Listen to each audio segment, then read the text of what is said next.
Hello there, and welcome to what should be the first episode in our Creators Podcast.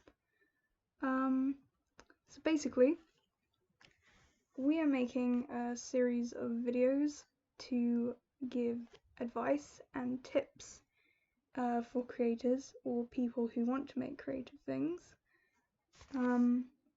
This is all in collaboration with the Revent exhibition, which is an exhibition run by our class. We are a group of Year 2 illustration students from UCA, University of Creative Arts, and we currently have a exhibition online. You can see it by following the links that will probably be in the description. There's also a link tree that I'll also put in the description, which will take you to our Instagram, our Facebook, this YouTube channel which you're on, our Twitch, our Redbubble, and our PayPal. We are hosting many events this week, so if you head on down to the Instagram, you can look at the schedules and see who else is hosting things, and I'd really implore you to check it out because everyone's worked very hard on this. So yeah, let's get into it. What I'm doing today is kind of like an advice video about how to make your composition better or more enjoyable to look at. I guess it's just things that I personally do to help with composition, and I will also be talking about anatomy later. So there are these ideas of rules in art, and depending on who you talk to, there's this kind of general consensus of what is good or proper practice. But often if you ask somebody how they do a certain process, like how they pick colors or how they draw in a certain way, it can range from artist to artist. So there are what you'd call conventional rules of art, but they're not always what people use. So this is just a disclaimer. This is what I do, but it may not be what somebody else might see as technical. There's like a book written by Scott McCloud about comics where he says comics have rules, but they also don't have rules, and all art has that. It's kind of like if you ask somebody what pen they use, but just because you know what pen they use doesn't mean that you're going to enjoy using it. So take all this advice with a grain of salt because it's the stuff I do. So get into it. I would strongly advise that if you're trying to do composition, to thumbnail whatever you're doing first. At least I'd say about 3 times. I feel like what is the first pitfall for most people who are starting on a big piece is they usually just go for it. And sometimes that can be good, but sometimes if you aren't confident, it can really become a pitfall because later on you'll be drawing something and then you realize, oh, I want to add this, but I don't have enough space. So first advice would always be to do some preliminary sketches. They don't have to be great. They don't even have to be readable to anyone else, as long as you know what's going on there.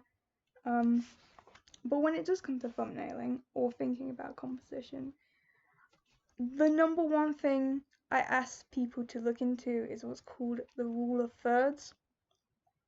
This is a cinematography trick or rule, but it can be totally applied to art because in cinematography you're looking at the composition of an image, which is basically what art is, or drawing an image is. So what the rule of thirds is you take whatever image you're looking at and you put a 3x3 grid over the top of it, And when you have that grid, you want to start thinking about that grid in terms of space, lines, and points.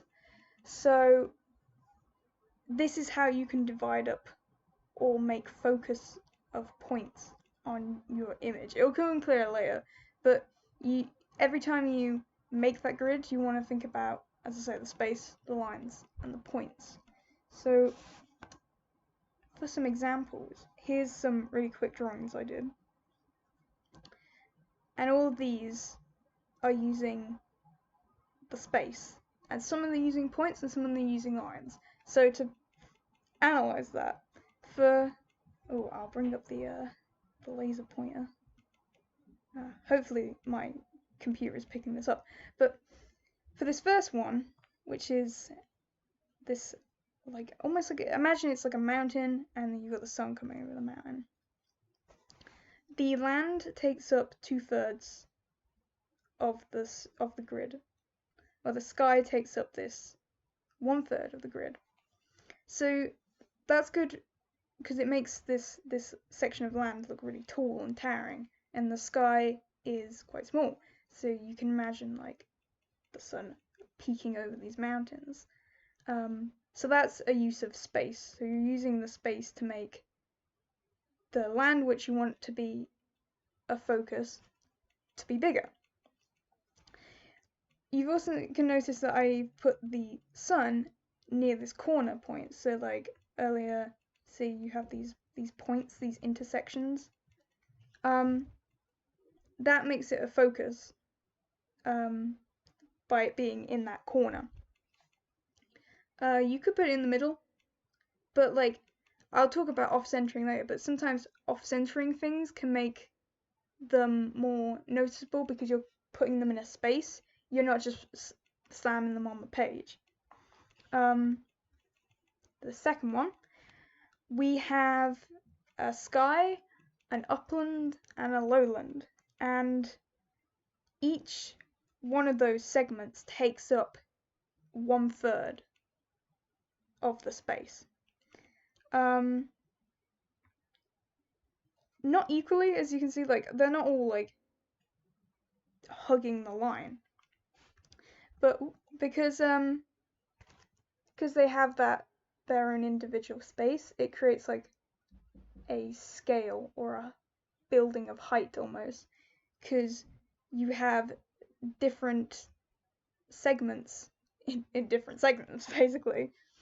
So that's good for building scale in my opinion. And then like a complete opposite to the first one, we have this one where the land only takes 1/3 of space and the sky takes up 2/3 of space. And just like the first one, the moon in this case, like the sun, is in that corner.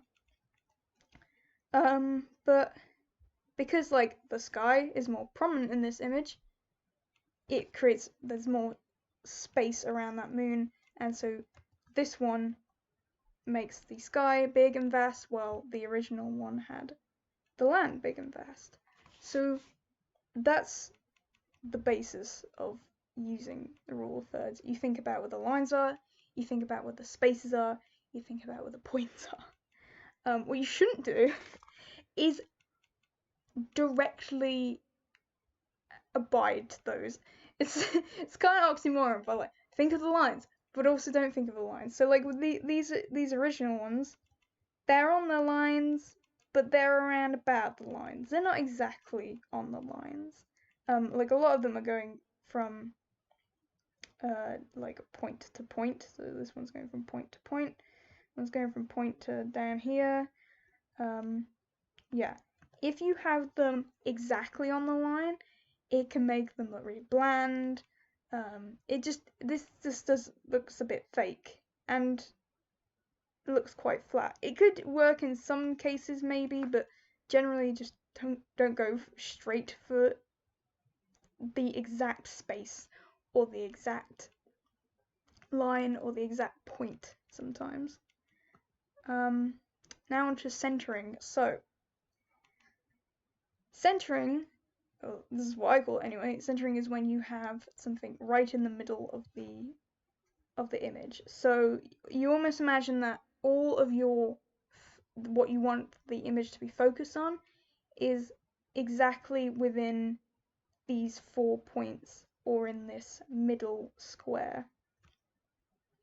And this is good to make the object the focus. But as I said before, with like the sun and the moon, you can off-center things. So I feel like the subject in this image is still this tree, but it's been put to the side, so that creates more space over here.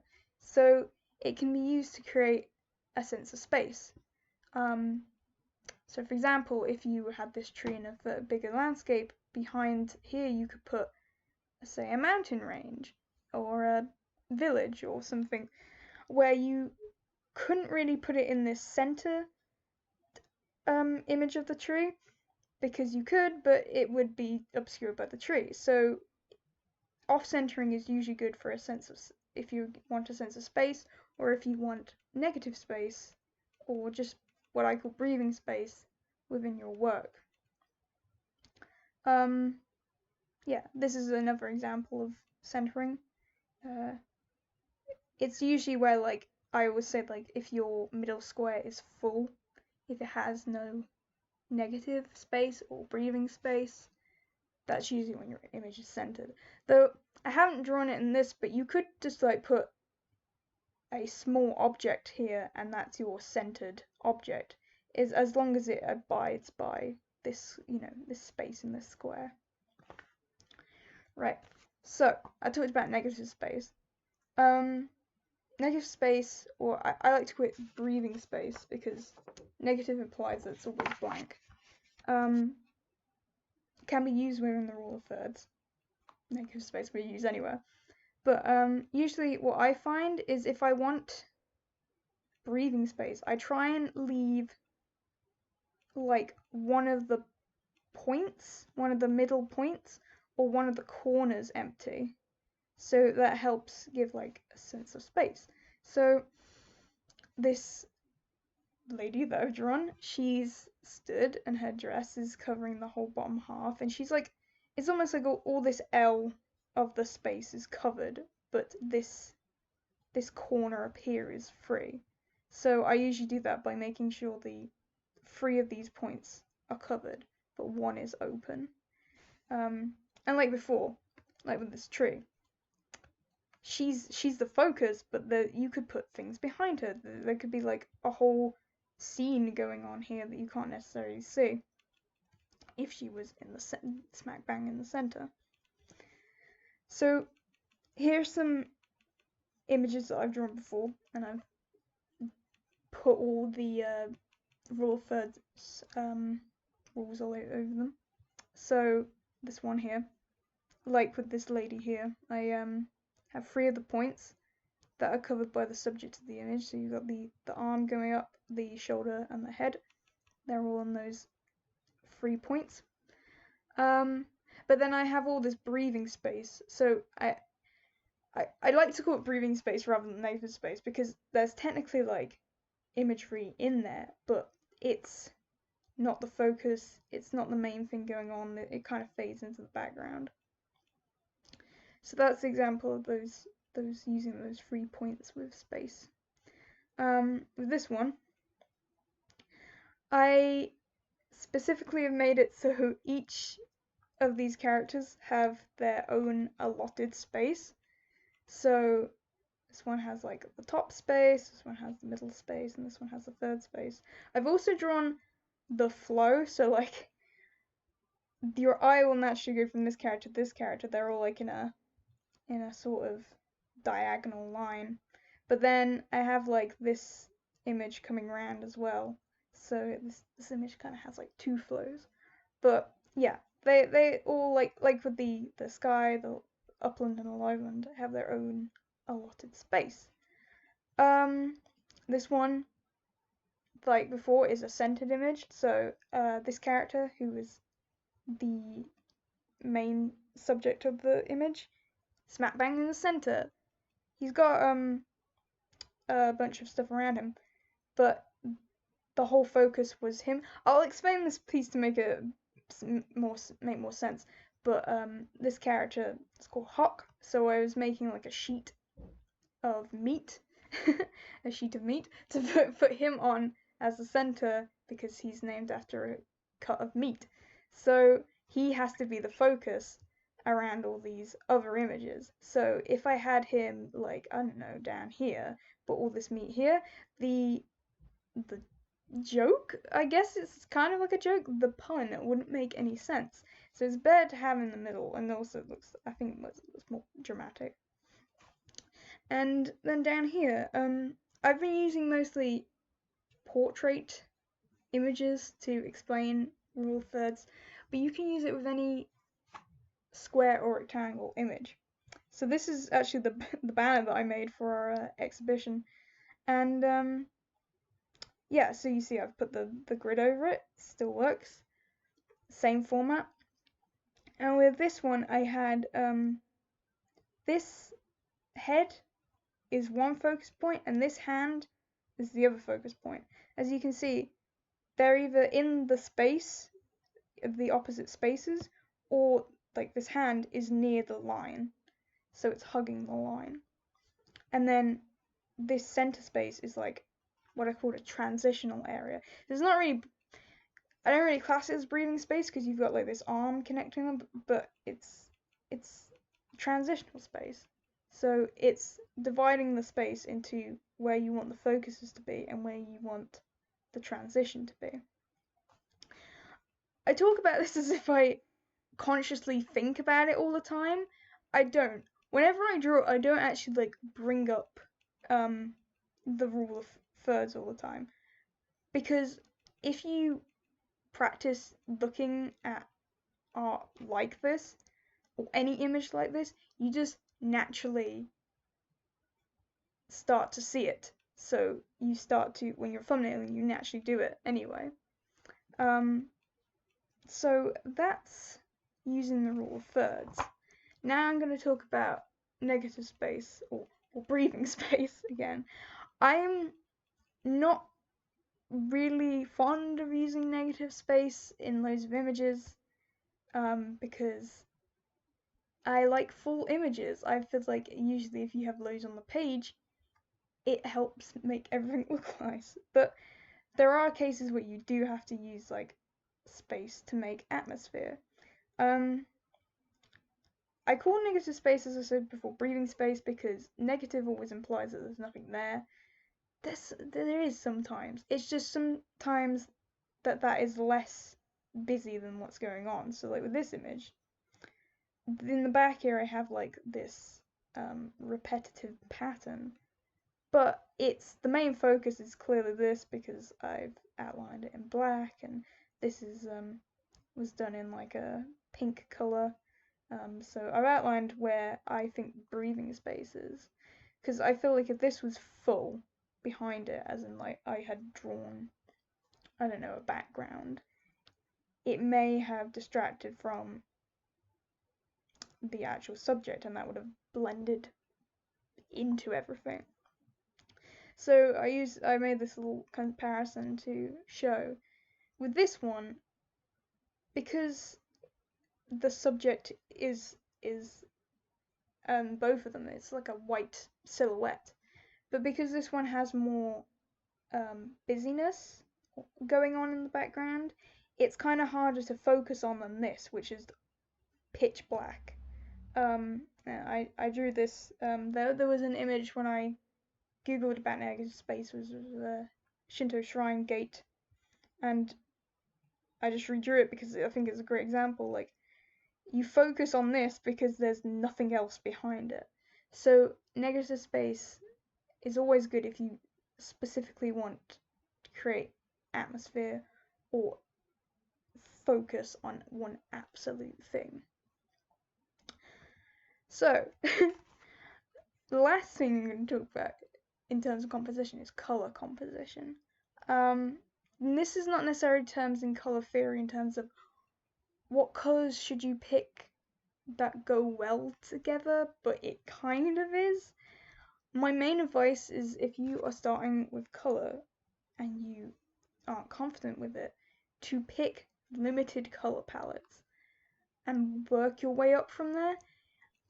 I always find that sometimes when you have limited color palettes, you have to think differently, and you're not thinking about, oh, what color should this be, in terms of, oh, should I make it brown, should I make it blue? You're thinking, what color should this be in terms of what tonally works best? So to explain what I mean, here you got red, this is blue, blue, red, and yellow. Don't know what I'm talking about today. Red, I keep saying this is red, blue, red, and yellow. Here is them in grayscale. So as you can see, the blue is much darker than the red, and the red is much darker than the yellow. To think colors are different just because they look different is wrong. Because colors don't just have hue, they have saturation. So when you're picking colors, you want to think of them not just in their hue, but their saturation. So to explain this, I've made these images, two which, they're the same image but different color.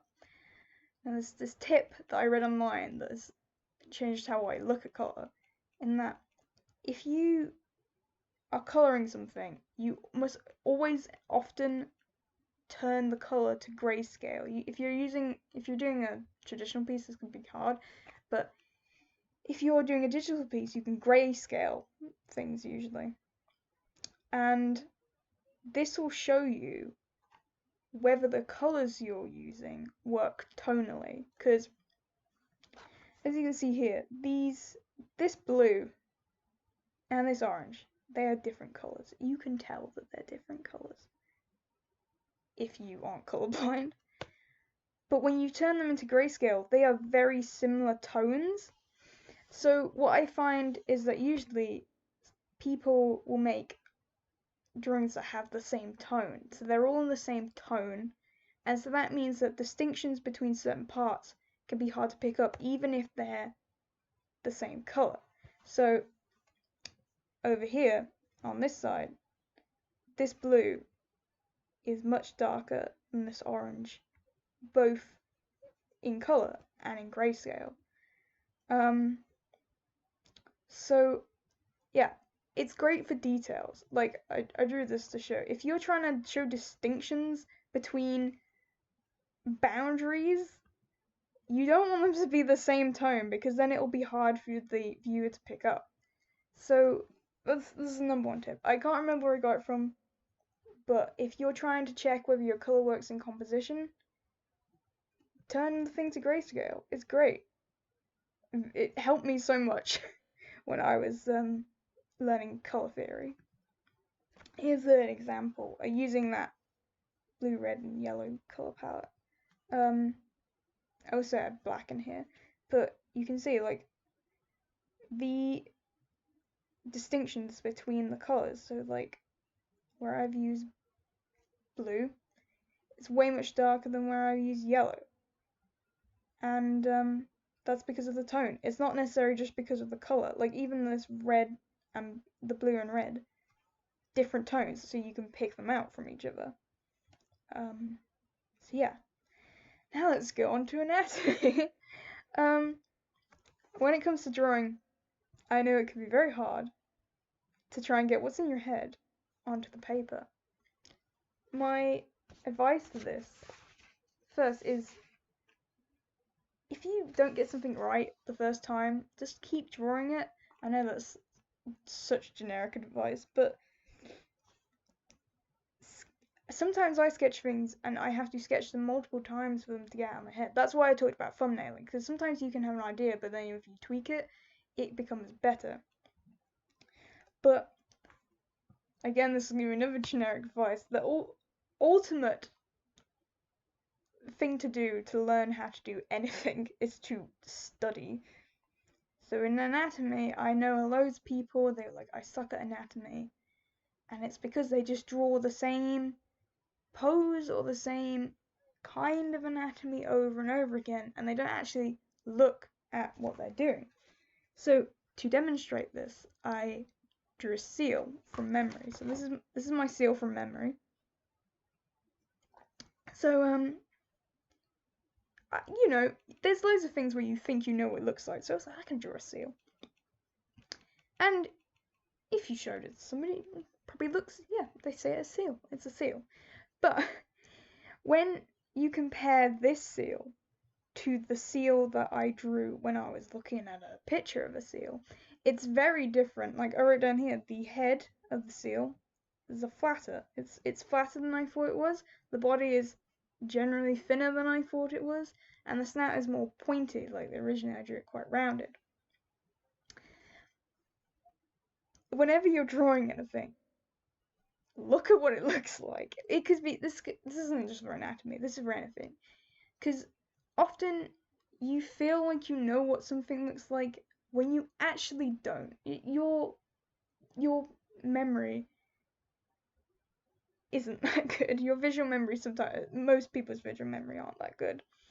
So I'm gonna get slightly unpopular opinions now. Loads of people say that good artists don't trace things, they don't look at references. That's a lie. You have to look at references. Also tracing. This is the seal I traced. To be honest, I traced it after I did the study to show the differences between the study and the trace. Like this one, the snout is shorter than when I did this one. But tracing is a good way to learn. Like tracing is how I learned how to draw.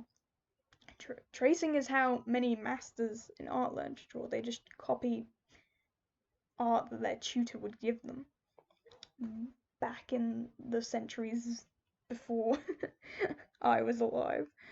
Um, so I'm gonna close this down, and I will show you a video.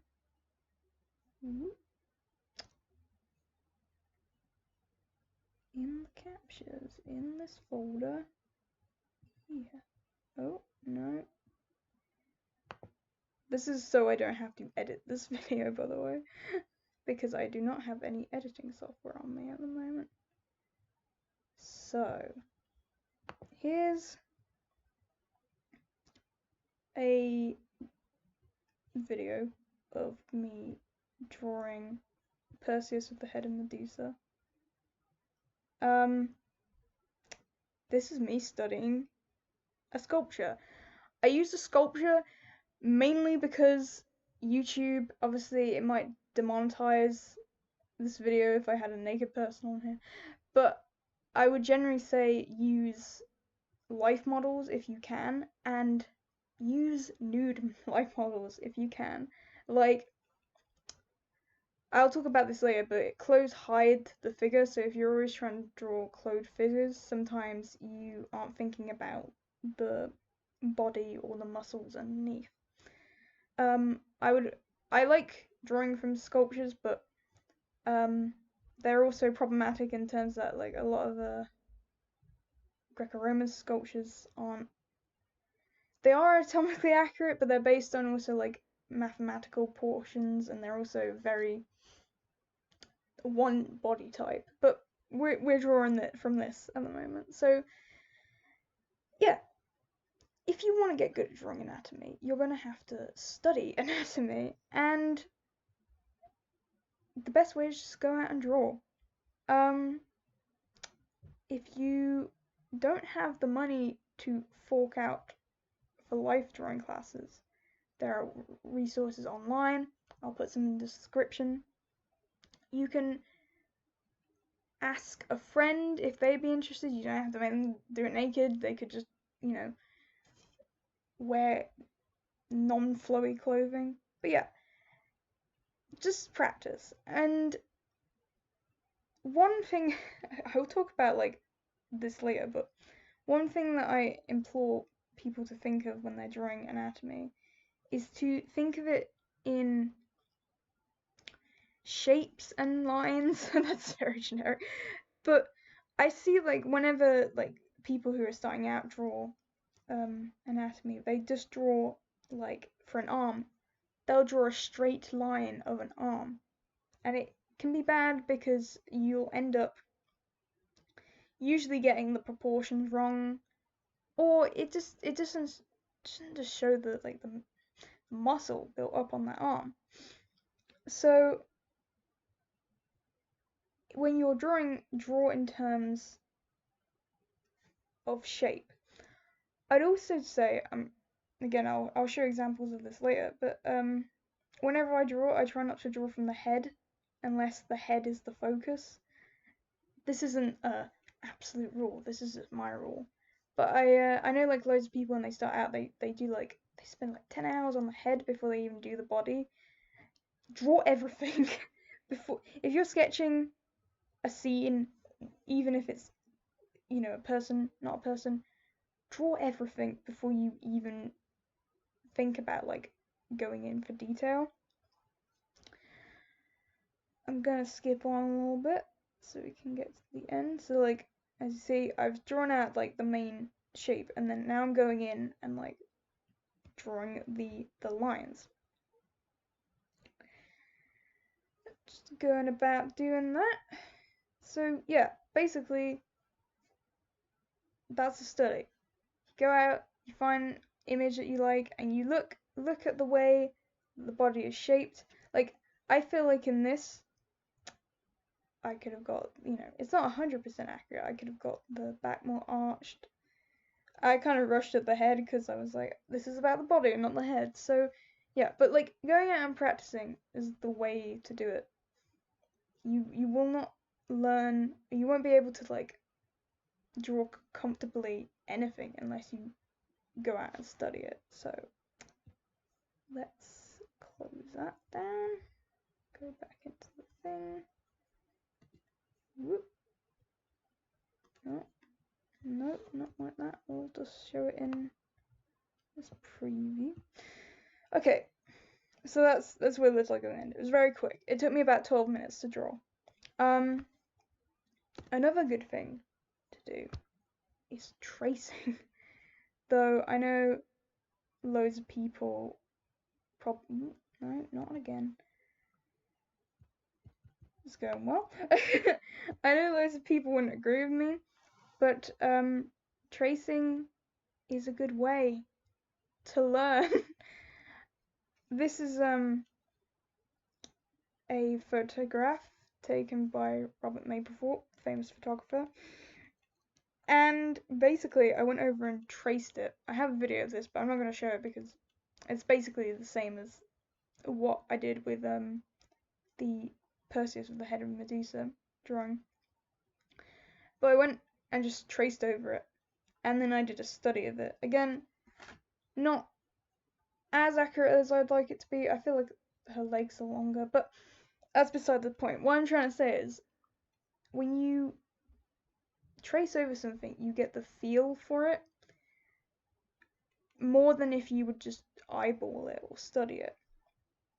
Also, you get to understand the flow. So like I've put these arrows to show like the flow of the curves of her body. It's good to learn that. So I'm imploring you, if you're having like a bad art day and you just want to do some studies, just bring up images of stuff and trace them, because it teaches your hand to do those gestures. So another good exercise is what I call, well, I don't call it, I read about it once and I do it a lot, is this bean exercise. So I drew this pose just to like get what I was saying about the head. So when I start drawing this pose, I draw from the shoulders instead of the head, and I'm drawing the shapes. I'm not like drawing lines and then drawing the shapes over it. I draw shapes. Learn how to see the body in shapes. But let's get to the bean exercise. Okay, so I find that when people draw, as I said, they draw from the head if they're starting. One of the best things to do is what I call this bean exercise. So draw like a kidney bean shape, and then build a body up from it, which is what I'm doing here. Like the best you know when you're getting good at drawing anatomy when you can build the body from practically anywhere. If you're relying on a certain focus point like the head, then it can be hard because your body isn't controlled by your head. Technically, it's controlled by your brain, but it's controlled by things like your hips and your spine and your shoulders. So this bean exercise shows that you've already got those shapes, those shoulders, those hips, the spine. So building a body up on top of that should be easy because they're like what controls the posture of your body. So again, if you're having a bad art day, draw a kidney bean and try and build a person on top of it. This is very good exercise to do to get comfortable doing anatomy. Another thing that people will tell you about is the line of action. So if it's used quite a lot in animation and in comics. Line of action is basically like the line of which the body adheres to. So if you're drawing somebody punching, like I am trying to do here, though I think in the end it comes more like a kicking move, you want the whole body to adhere to the line of their arm moving, going in for that punch. This is a good way to push the pose because usually if you're drawing somebody in terms of like you know what you want to draw. I want to draw punching. If you really want to make it like dynamic, you have to think that all the energy is going into that punch. I have a better example later on, which I will just skip to. Here's me drawing another like kicking thing. But yeah, skip. Okay, so like I've drawn this red line. So this is where the spine is gonna go and curve into this punch. So all the energy, all the body is like going into that one gesture. That's how to make things dynamic. You've got to like think of how would I draw this, and then think of what's the most important part. So you're like thinking, I'm drawing somebody punching. I'm gonna pause it because I'm going on to something else. Draw some punching. The punch is the main focus, so all of the body has to go into that punch. Okay. This part is me talking about what I was talking about before with clothes. If you're drawing people, it's best to draw them nude in tight-fitting clothing when you're starting off, because if you draw them with clothes, you can forget what's underneath. So whenever you're drawing somebody wearing clothes, always start, like, even if it's from your head, always start off with a body and then build up the clothes on them. Because if you start and you just draw the clothes, you usually make the body too long, or you put the feet in the wrong way, or if it's like, I don't know, if it's like a big wavy poncho thing, they can just become like a sack of potatoes basically. So always remember to do the body before you do any clothes. And if you're like, oh well, I've drawn the body, now I'm putting a big flowy dress all over them. You can, I know when I started it gets frustrating because you're like, oh well, now like all the cool body pose that I drew is gone. So with that, you need to start learning how like anatomy, like how clothes hug anatomy. So this example is one of them where I've just put like the outline of the dress on the outline of their body, which is what I would have done like 10 years ago. I'll put a little line there, but I get you know, you take off the thing as you saw, like it just looks like a weird shape. But now I'm gonna do it. Do the outline of the body of the dress. But now I'm adding like creases in it. So like there's creases here by the knee because it'll be pulled by the knee.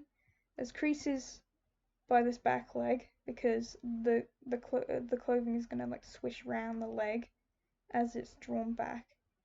And then there's a crease or like a drape here to show that this fabric is being pulled by this leg. So when you are done with the anatomy, you then have to think about how clothes sit on top of that. And usually, again, you can look at that by studying.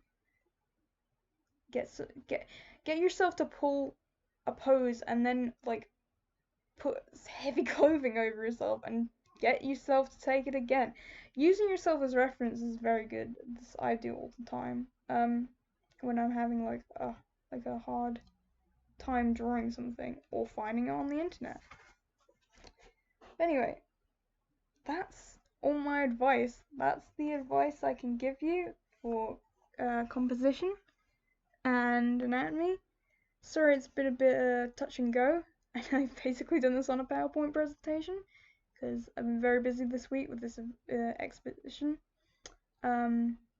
Tomorrow there'll be another video by my collaborative partner on this project. They're gonna put a video on at the same time, and yeah, go check out our exhibition. Go check out the events. Have a nice day.